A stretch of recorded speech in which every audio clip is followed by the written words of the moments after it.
America ने क्या सच में भारतीय बच्चों को निकाल दिया है? ट्रेड वॉर के बीच कैसे सरकार पर कांग्रेस चढ़ गई है और देखिए कैसे टाइम की ये 100 प्रभावशाली वाली लिस्ट आई है और उससे भारतीय बाहर हो गए हैं। रिमझिम के 5 पॉइंट्स में देखिए कि अमेरिका ने भारतीय बच्चों को निकाल दिया है। दूसरा देखिए ट्रेड वॉर के बीच सरकार पर कैसे चढ़ गई है कांग्रेस। तीसरा है टाइम की 100 प्रभावशाली लिस्ट में भारतीय बाहर क्यों है। चौथा है ट्रेड वॉर के बीच सबसे पहले उभरने वाला देश कैसे भारत बन गया है। और पांचवा है चीन के साथ कितनी खतरनाक हो गई है ट्रंप की ये ट्रेड वॉर।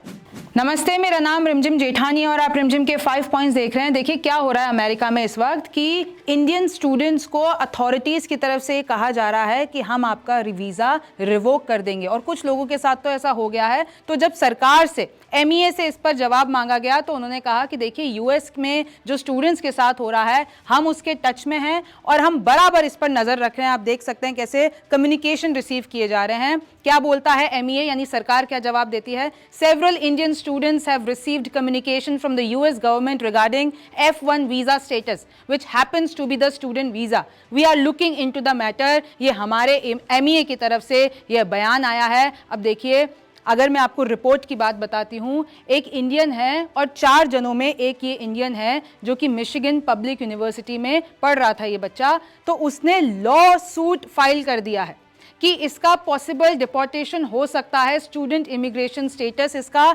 इलीगली टर्मिनेट किया जा रहा है। Chinmay Deore, India was among the students who filed the lawsuit against the department of homeland security. ये अमेरिका का डिपार्टमेंट है और देखिए कैसे SEVIS यानी student and exchange visitor information system से उसको इलीगली टर्मिनेट कर दिया। और अब वहां पर दूसरे भारतीय छात्र जो पढ़ रहे हैं उनको भी टेंशन हो रही है कि कहीं जबरन हमारा वीजा उस लिस्ट से हटा दिया ना जाए और हमको भेज ना दिया जाए। आप देख सकते हैं कांग्रेस ने भी इस पर पलटवार किया है। जयराम रमेश ने बाकायदा एक डॉक्यूमेंट दिखाया है और बोला है अमेरिकन इमिग्रेशन लॉयर्स एसोसिएशन द्वारा कल जारी किया गया एक प्रेस वक्तव्य भारत के लिए चिंता का विषय है। संगठन द्वारा अब एकत्र किए गए अंतर्राष्ट्रीय छात्रों के 327 वीजा रद्द किए गए हैं और जो ये 327 वीजा रद्द किए हैं उसमें से 50% छात्र भारतीय हैं। वीजा रद्द करने के कारण असंगत और अस्पष्ट हैं। इससे छात्रों में डर और आशंका लगाकर बढ़ रही है और डॉक्टर जयशंकर से ये जवाब मांगा है कि इस मामले का संज्ञान लेकर क्या अपने अमेरिकी समकक्ष के सामने ये मुद्दा आप उठाएंगे। और देखिए सरकार का जवाब भी इस पे आ चुका है। इनफैक्ट सुप्रिया सुनेत ने ये पोस्ट किया है, अमेरिका में 327 इंटरनेशनल छात्रों का वीजा रद्द कर दिया जिसमें से आधे से ज्यादा भारतीय हैं। 30 अमेरिकन यूनिवर्सिटीज ने करीब 10,000 भारतीय छात्रों को ऑफर लेटर देकर एडमिशन कैंसिल कर दिया। फिर ये कह रही हैं ऑस्ट्रेलिया ने हमारे यहाँ के 5 राज्यों से छात्रों पर प्रतिबंध लगा दिया है, ये आरोप लगा रही हैं। और फिर इन्होंने ये भी लिख दिया है टाइम ने दुनिया के 100 सबसे प्रभावशाली लोगों की सूची में एक भी भारतीय शामिल नहीं किया है, मोदी जी को भी नहीं। दोस्त बुलाकर अमेरिका हम पर टैरिफ ठोके जा रहा है। तो देखिए कांग्रेस ये जितने भी सारे मुद्दे हैं उन सबको मिलाकर सरकार को घेर लिया है। अब मैं आपको बड़ी हेडलाइंस भी बता देती हूँ। CNN की ये खबर है, more than 1000 international students and graduate in the US have had there visas revoked. यानी अमेरिका में क्या हो रहा है, इंटरनेशनल स्टूडेंट्स के वीजा को रद्द कर दिया जा रहा है और वहां पर जो बच्चे पढ़ रहे हैं उनमें डर का माहौल है। Visa cancellation so panic for international students with more than 1000 fearing deportation. यानी उनको डर है कि उनको डिपोर्ट ना कर दिया जाए और उनके आरोप है कि अमेरिका में हमारे साथ इलीगल तरीके से ये सब किया जा रहा है, हमको कोई कारण नहीं दिया जा रहा है। और इसी की वजह है कि देखिए अब कोई अमेरिका जाना नहीं चाहता है पढ़ने के लिए। अगर मैं भारत की बात कर लेती हूं तो कैसे Indian student enrolment in the US drops 28% in a year. ये बहुत ज्यादा ड्रॉप है कि भाई जो उधर एनरोलमेंट कराने जाते हैं हमारे बच्चे उनमें 28% का डिक्रीज देखा गया है पास्ट ईयर से अगर हम कंपेयर करते हैं। और अगर आप अगली खबर देख लेंगे, Indian students rethink US plans education loan, जो कि भाई US एक बहुत बड़ा अमेरिकन ड्रीम, वहां पर पढ़ना कौन नहीं चाहता है, लेकिन इंडियन स्टूडेंट्स ही अब वहां पर क्योंकि इतनी पैनिक, ग्लोबल स्टेज पर इतना इम्बैलेंस आ गया है कि अब वो लोग एजुकेशन लोन भी नहीं ले रहे हैं। 50% तक एजुकेशन लोन अमेरिका के लिए ड्रॉप कर गया है। India's education loan companies are facing collateral damage. और अब इनका जो पूरा खामियाजा है वो जो एजुकेशन लोन कंपनीज है इंडिया की, जिनमें सबसे ज्यादा 50 से 75% तो लोन जो लिया जाता था वो अमेरिका के लिए लिया जाता था कि भाई वहां पर बच्चे जाके पढ़े, लेकिन अब वो 50% कम हो गया है। एसोसिएटेड प्रेस की भी खबर बोलती है कि अगर हम आंकड़े देख लेते हैं, 901 इंटरनेशनल बच्चे 128 कॉलेजों में, उन सब के वीजा को रिवोक कर दिया गया, रद्द कर दिया गया। इंटरनेशनल स्टूडेंट एनरोलमेंट्स अब अमेरिका में, अगर मैं भारत की तो बात मैंने आपको बता दी, लेकिन अगर आप वर्ल्ड वाइड देखते हैं तो 11% का ड्रॉप है 2024 से 2025 में। और अगर आप इंडियन एनरोलमेंट्स की बात करते हैं तो वो 28% है, मैंने आपको वो बता दिया है। अब आगे देखिए कि ये सिर्फ यूनाइटेड स्टेट्स का मामला नहीं है भाई, 3 ऐसी जगह है जहां पर इंडियंस पढ़ना चाहते हैं, छात्र पढ़ना चाहते हैं, और आंकड़े भी बताते हैं कि सबसे ज्यादा वहीं जाते हैं, Canada, United states of America and United kingdom, England. लेकिन अब देखा जा रहा है पहली बार इन 4 सालों में कि अब बच्चे वहां पर जाना नहीं चाह रहे हैं। शार्प डिक्लाइन आया है। अगर आप ओवरऑल देखते हैं तो 25%, कनाडा की बात करते हैं तो 32% का ड्रॉप है। 2.78 लाख से 1.89 लाख इनरोलमेंट्स हो गए हैं। अगर आप बात करते हैं आपके यूनाइटेड स्टेट्स ऑफ अमेरिका की तो 34% डिक्रीज हो गया है। अगर आप यूके यानी इंग्लैंड की बात करते हैं तो उसका भी 26% रिडक्शन हो गया है। जो एप्लीकेशंस हैं वो लाखों से अब हजारों में आ रही है। और देखिए इसके पीछे ये जो ग्लोबल स्थिति चल रही है वो एक बड़ा कारण है।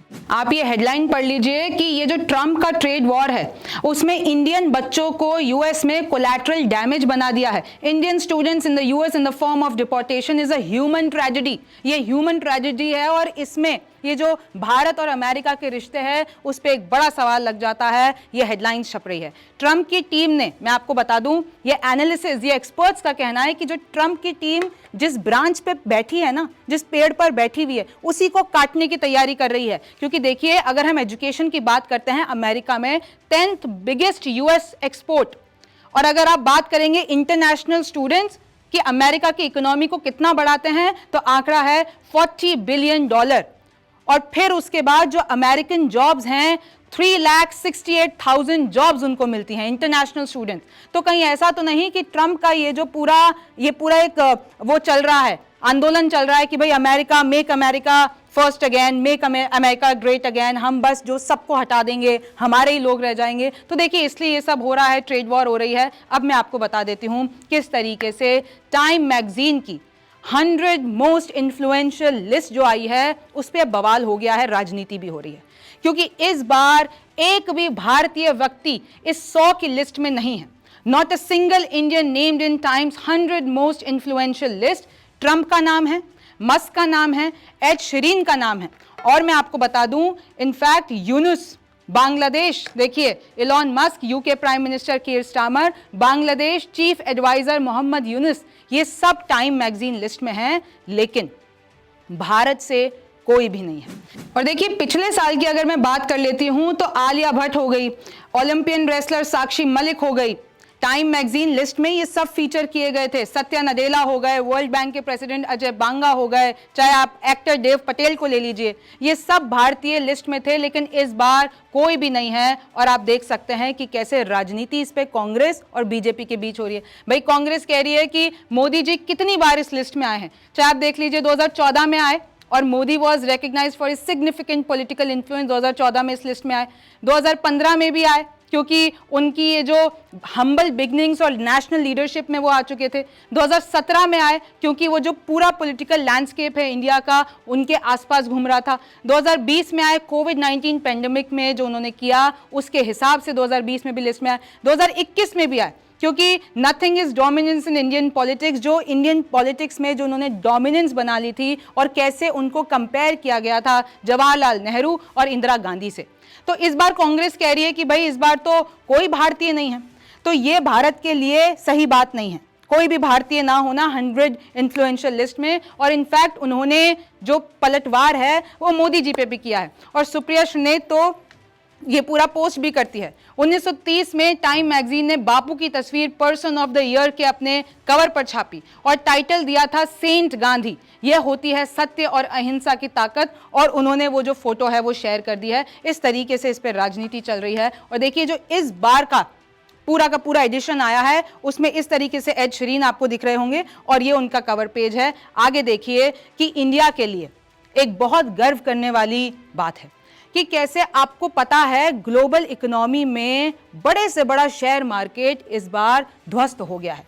ये जो ट्रेड वॉर चल रही है, टैरिफ वॉर चल रही है, लेकिन इंडिया वो सबसे पहला मार्केट है, सबसे बड़ी इकोनॉमी है जिसका शेयर मार्केट इस पूरे माया जाल से उभर पाया है।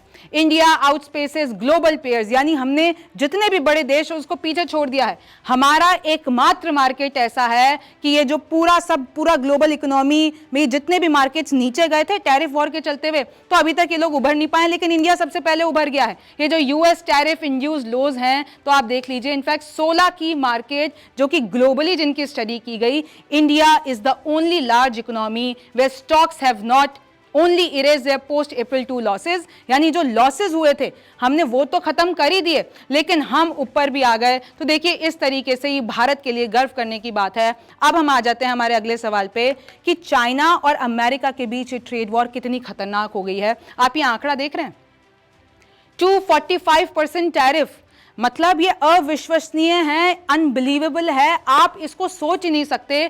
चाइना पर 245% टैरिफ लगा दिया है यूएस ने। और देखिए जो ट्रेड वॉर का किसी ने नहीं सोचा था कि चाइना और अमेरिका इस स्तर पर चले जाएंगे, और कोई भी पीछे हटने के लिए तैयार नहीं है। पूरी दुनिया ये सोच रही है कि भाई पहले कौन झुकेगा। आप देखिए कि किस तरीके से अगर उधर से टैरिफ लगाया जा रहा है ट्रंप की तरफ से, तो चाइना भी पीछे नहीं हट रहा है।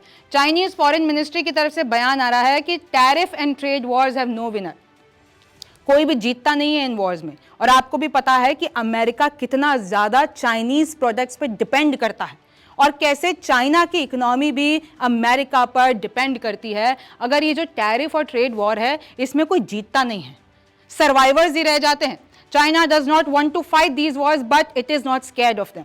चाइना ने बताया हम डरते वरते नहीं है यूएस से, लेकिन हम ये चाहते भी नहीं है लेकिन डरते भी नहीं। अगर वो लड़ाई चाहते हैं तो भाई हम करेंगे, क्यों नहीं करेंगे। China is also directed its airlines not to take any further deliveries of Boeing jets. China ने बोल दिया बोइंग जेट्स नहीं लेंगे यूएस से। साफ कह दिया है शी जिनपिंग एडमिनिस्ट्रेशन ने कि कोई भी एयरलाइन, कोई भी अगर तुमने परचेज किया हो कैंसिल कर दो, लेना ही नहीं है यूएस कंपनी से, हमें जेटवेज ये लेने ही नहीं है, एयरक्राफ्ट लेने ही नहीं है। ब्लूमबर्ग की रिपोर्ट है। तो देखिए अब धीरे धीरे स्थिति कैसे बिगड़ती जा रही है और ये पूरी दुनिया को अफेक्ट कर रही है।